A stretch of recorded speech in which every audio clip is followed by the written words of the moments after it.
வணக்கம்.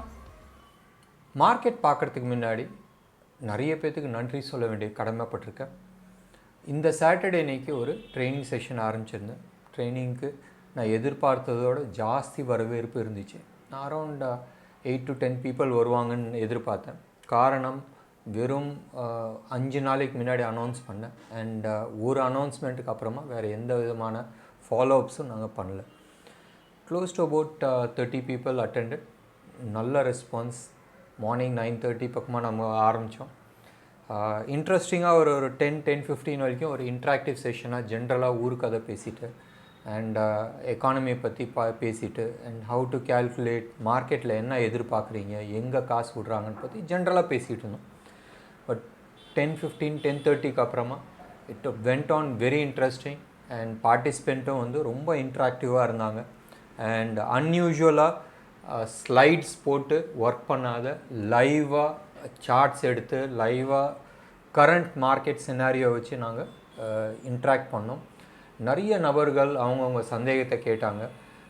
இனிஷியல் லெவலாக இருந்தாலும், அதாவது பிகினர்ஸாக இருந்தாலும் நிறைய தேவையான கேள்விகள் கேட்டாங்க. அதாவது செஷன் வந்து எப்படி போச்சுன்னா, நான் என்ன நடத்தணும்னு நினைக்கிறதுக்கு பதிலாக அவங்களுக்கு என்ன வேணும்னு சொல்லி கேட்டு தெரிஞ்சுக்கிட்டாங்க. It was very interesting. I think யாரெல்லாம் பார்ட்டிசிபேட் பண்ணியிருந்தாங்களோ அவங்க முடிஞ்சால் நீங்கள் வந்து கமெண்ட் போடுங்க. நான் வந்து ஒரு குரூப் ஃபோட்டோ கூட நாங்கள் எடுத்துக்கல. ஏன்னு சொன்னால் ஆல்மோஸ்ட் 7:15 ஆகிடுச்சு, எக்ஸ்டெண்ட் ஆகிடுச்சு. And it was very interesting. And இது மாதிரி ஒரு ஃபோட்டோ செஷன் எடுக்கணும்னு கூட நாங்கள் விருப்பப்படல. Went on very well. பார்க்கலாமே கமெண்ட்ஸ் எப்படி வருதுன்றது பார்த்துட்டு நம்ம ஃபர்தராக முடிவு பண்ணலாம். ஒன்று. ரெண்டாவது வந்து நிறைய பேர் வந்து கேட்டுகிட்டு இருந்தாங்க. அவங்க வந்து அக்கௌண்ட் ஓப்பன் பண்ணியாச்சு, பணமும் போட்டாச்சு, ஏன் இன்னும் நீங்கள் ட்ரேடிங் ஆரம்பிக்கல, இல்லை இன்வெஸ்ட்மெண்ட் ஆரம்பிக்கலன்றது ரொம்ப தெளிவான விஷயம். மார்க்கெட்டோட டைரெக்ஷன்ஸ் தெரியாத உட்காந்துக்கிட்டு இருந்தோம். ரெண்டாவது சம்வேர் அரவுண்ட் ஜனவரி 30-31 பக்கமாகவே நாங்கள் வந்து சொல்லியிருந்தோம் தட் மார்க்கெட் பெரிய மூவ் வருது, எந்த டைரெக்ஷன்றது தெரியாது, பட் வர மூவ் வந்து பெருசாக இருக்கும். February 1-2 வந்து பட்ஜெட் ஒட்டி இருக்கும். அடுத்தது வந்து February 4-10 வந்து சம் டைம் சைக்கிள் பிரகாரம் பெரிய மூவ் வருதுன்றது நம்ம எதிர்பார்த்த மாதிரி பட்ஜெட்டில் இருந்து இன்னைக்கு வரைக்கும் க்ளோஸ் டு அபவுட் 1500 பாயிண்ட்ஸ் ஏறி இருக்குது. 1400 டு பி வெரி ப்ரிசைஸ். பெரிய மூவ். நீங்கள் நினச்சி பாருங்களேன், இந்த மூவ் வந்து மேலே போகிறதுக்கு பதிலாக கீழே வந்திருந்தால் என்ன ஆயிருக்குன்றது. பெரிய மூவ் நம்ம எதிர்பார்த்தோம். மே சைடா கீ சைடான்றது நான் வந்து எந்த விதமான டைரெக்ஷன்ஸும் நான் கொடுக்கல. அண்ட் ரிஸ்க் வேணாம், நம்ம வந்து மூவ் பண்ணி வெளியில் உட்காரலான்னு தான் நம்ம சொல்லியிருந்தோம். இந்த மார்க்கெட்டில் ஒரு கிளாரிட்டி வரட்டும். கிளாரிட்டி வந்ததுக்கப்புறமா நம்ம ஃபர்தராக என்ன டிசிஷன் எடுக்கணுன்றதை நம்ம என்டர் பண்ணலாம். ரெண்டாவது, சம்பாதிக்கிறது வந்து ரொம்ப ஈஸி. ஒரு 2 ட்ரேடு இல்லை 3 ட்ரேட் நம்ம வந்து கரெக்டான ட்ரேட் நம்ம எடுத்தால் போகிறோம். கரெக்டான டைரெக்ஷன்ஸில் உட்காந்தா will be able to earn that kind of money. So நீங்கள் அதை பற்றி நீங்கள் யோசிக்க வேண்டாம். கேஷ் சேஃபாக இருக்குது. நம்ம வந்து உள்ளே போகலாம். மிக விரைவில் இன்வெஸ்ட் பண்ணிவிட்டு நம்ம பார்க்கலாம். இன்றைக்கி மார்க்கெட் எப்படி போச்சுன்றது அடுத்தது பார்க்கலாம். 190 பாயிண்ட்ஸ் ப்ளஸ். ஒரு ஸ்டேஜில் வந்து 220 பாயிண்ட்ஸ் ப்ளஸ் வரைக்கும் போயிருந்துச்சு. And for the first time 15,000க்கு மேலே மார்க்கெட் க்ளோஸ் ஆகுது. பேங்க் நிஃப்டியை பொறுத்த வரைக்கும் 35,983 க்ளோஸ் ஆகிருக்கு. அதாவது 330 பாயிண்ட் ப்ளஸ்ஸு. இன்றைக்கும் அகெயின் ஆட்டோ செக்டர்ஸ் தான் மார்க்கெட் ரூலர்ஸ். அடுத்தது வந்து சிமெண்ட் செக்டர்ஸ் எல்லாமே மார்க்கெட் ரூலர்ஸாக இருந்துச்சு. இன்றைக்கி செக்டர் வைஸ் நீங்கள் எடுத்துக்கிட்டிங்கன்னா இன்ஃப்ராஸ்ட்ரக்சர் அண்ட் ஆட்டோமொபைல் செக்டர்ஸ் ரொம்ப நல்லா பர்ஃபார்ம் பண்ணிச்சு. இன்ஃபேக்ட் ஆட்டோ செக்டரை வந்து ஒரு ரொட்டேஷனில் ஓடிட்டுருக்கு. ஃபஸ்ட்டு டே இன்றைக்கி அசோக் லைலண்ட் அப்பர் சர்க்கியூட் அடிச்சிச்சு. அடுத்தது டாடா மோட்டார்ஸ் 2-3 நாளாக ஓடிச்சு. இன்ஃபேக்ட் இன்றைக்கும் டாடா மோட்டார்ஸ் வந்து ரொம்ப நல்லா பர்ஃபார்மன்ஸ் கொடுத்துருக்கு. And apart from that Mahindra and Mahindra performance கொடுத்துருக்கு. இதுக்கு நடுப்புறம் வந்து நம்ம Balakrishna industries new life time high touch ஆச்சு. ஸோ நீங்கள் ஆட்டோ செக்டரில் எடுத்துக்கிட்டிங்கன்னா அப்படியே ரவுண்டு கட்டி அடிக்குதுன்னுவாங்களே, ஸோ அது மாதிரி தான் போயிட்டுருக்கு. Apart from that banking sector and financial sectors இன்றைக்கி எந்தெந்த செக்டர்ஸ் எப்படி பர்ஃபார்ம் பண்ணிச்சுன்றது பார்க்கலாம்.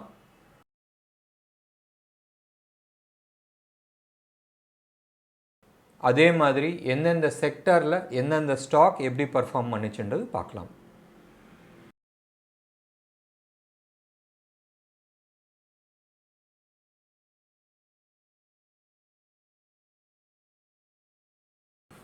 இப்போ அடுத்தது வந்து இந்த மந்த்து, அதாவது பிப்ரவரி 1ஆம் தேதியிலேருந்து 8ஆம் தேதி வரைக்கும் மொத்தமாக 6 ட்ரேடிங் செஷன்ஸ் நடந்திருக்கு. அதாவது போன வாரம் 5, இன்றைக்கு வந்து 1, 6 ட்ரேடிங் செஷன்ஸில் நீங்கள் எடுத்து பார்த்தீங்கன்னா பேங்கிங் செக்டர்ஸ் மட்டும் 17.5%, இன்ஃபேக்ட் 17.7% அப் ஆயிருக்கு. அண்ட் ரியாலிட்டி 17.3% அப் ஆயிருக்கு. ஸோ இந்த மந்த்து எந்தெந்த செக்டர்ஸ் எவ்வளோ பர்ஃபார்ம் பண்ணிச்சுன்றது பார்க்கலாம்.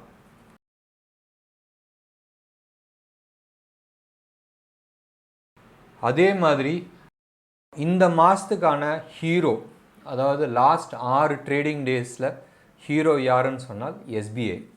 பப்ளிக் செக்டர் பேங்க்ஸை வந்து இவ்வளோ தூரம் பர்ஃபார்ம் பண்ணுமான்றது நிறைய பேர்த்துக்கு ஒரு கேள்விக்குறி. ஆல்மோஸ்ட் 40.3% அப்பு.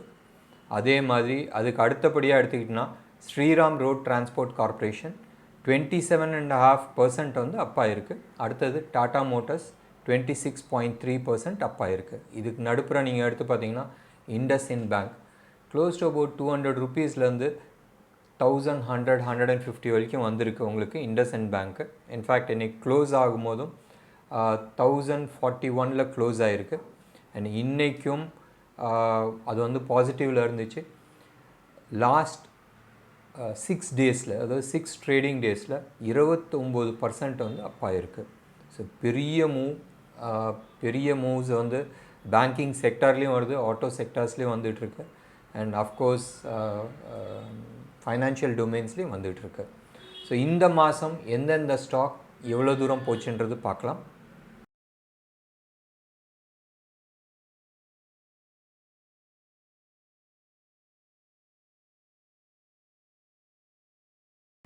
இன்றைக்கி எந்த விதமான செக்டோரியலோ இல்லை ஸ்டாக் ஸ்பெசிஃபிக் சார்ட்டோ பார்க்க விரும்பல. நிஃப்டியோட சார்ட் மட்டும் நம்ம பார்க்கலாம். நிஃப்டியோட டெய்லி சார்ட் நீங்கள் பாருங்கள். சம்வேர் ஃப்ரம் நவம்பர்லேருந்து ஒரு 20 கேப் அப் இருக்குது, அதாவது கேப்ஸ் இருக்குது. எப்பயுமே வந்து டெக்னிக்கல் அனாலிசிஸில் வந்து ஒன்று சொல்லுவாங்க, தட் கேப்ஸ் இருந்தால் ஏதாச்சும் ஒரு காலகட்டத்தில் அந்த கேப் ஃபில் ஆகுன்றது.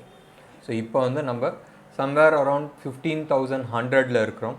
அண்ட் நவம்பரில் 11,800 லெவல்லையும் வந்து கேப் இருக்குது. அதே மாதிரி 10,800 அந்த 11,800 பாயிண்ட்ஸ் போகிற வரைக்கும் நிறைய கேப்ஸ் இருக்குது. ஸோ பார்க்கலாம், டெக்னிக்கல் அனாலிசிஸ் பிரகாரம் இந்த கேப்ஸ் எல்லாம் ஃபில் ஆகுதான்றது நம்ம பார்க்கலாம். ஸோ ஞாபகம் வச்சுங்க, we are talking about somewhere around 4,000 points டவுன்லேருந்து நம்ம பேசுகிறோம். ஸோ நிறைய கேப்ஸ் இருக்குது. ஏதாச்சும் ஒரு காலகட்டத்தில் இந்த கேப்ஸ் வந்து ஃபில் ஆகிறதுக்கு வாய்ப்புகள் நிறைய உண்டு. இப்போதைக்கு இன்றைக்கி நீங்கள் எடுத்து பார்த்தீங்கன்னா, அதாவது ஃப்ரைடே அன்றைக்கி ஒரு ஹைவே பேட்டர்ன்ஸ் கொடுத்துருக்கு. we can call it as harami also. அந்த பேட்டர்ன்ஸ் கொடுத்துருக்கு. அந்த பேட்டர்னுக்கு அப்புறமா இன்றைக்கி கேப் அப் ஓப்பன் ஆகிருக்கு. Again very small tail up and டவுனில் அண்ட் ஒரு சின்ன பாடியோடு கொடுத்துருக்கு. இதுவும் வந்து ஹராமி பேட்டர்னாக இருக்குது. நாளைக்கு எங்கே மார்க்கெட் ஓப்பன் ஆகுதுன்றது பேஸ் பண்ணி தான் ஃபர்தர் டைரக்ஷன்ஸ் இருக்கிறதுக்கு வாய்ப்புகள் உண்டு.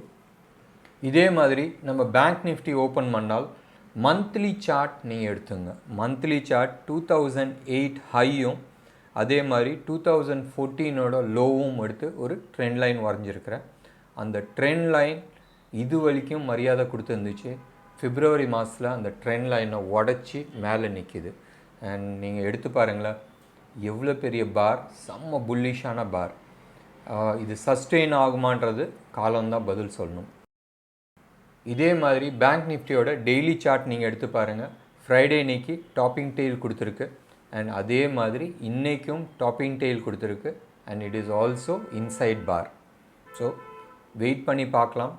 நாளைக்கு இல்லை அடுத்த 2-3 நாளில் வந்து மார்க்கெட் எந்த டைரக்ஷன் எடுக்குதுன்றது நம்ம பார்க்கலாம். இன்றைக்கி ஸ்டாக் வாட்ச் லிஸ்ட்டுன்னு நம்ம எடுத்துக்கிட்டிங்கன்னா கோஃபோர்ஸ் பயங்கர புல்லிஷாக இருக்குது. Bata India, Power Grid, Tata Steel இது வந்து புல்லிஷாக இருக்குது. எங்கேன்னு எடுத்துக்கிட்டிங்கன்னா டெக்னாலஜி சைட் பாட்டான்றது எஃப்எம்சிஜி, பவர் கிரிட்ன்றது பவர், டாடா ஸ்டீல்ன்றது மெட்டல் செக்டர். அதே மாதிரி பேரிஷ் சைடில் நீங்கள் எடுத்து பார்த்தீங்கன்னா பிரிட்டானியா பேரிஷாக இருக்குது. அண்ட் எஃப்எம்சிஜி ப்ராடக்ட்ஸ், அதாவது இந்த ப்ரெட்டு பிஸ்கெட்ஸ் மேனுஃபேக்சரிங் அத்தனை பேர்த்துக்குமே வந்து சேல்ஸ் ஓரளவுக்கு கம்மியாகிறதுக்கு வாய்ப்புகள் நிறையா இருக்குது. ஸோ அந்த பேசஸில் இது எல்லாமே வந்து பேரிஷாக இருக்குது. ஸோ நாளைக்கு ட்ரேட் பண்ணும்போதும் பார்த்து ட்ரேட் பண்ணுங்கள். நன்றி, வணக்கம்.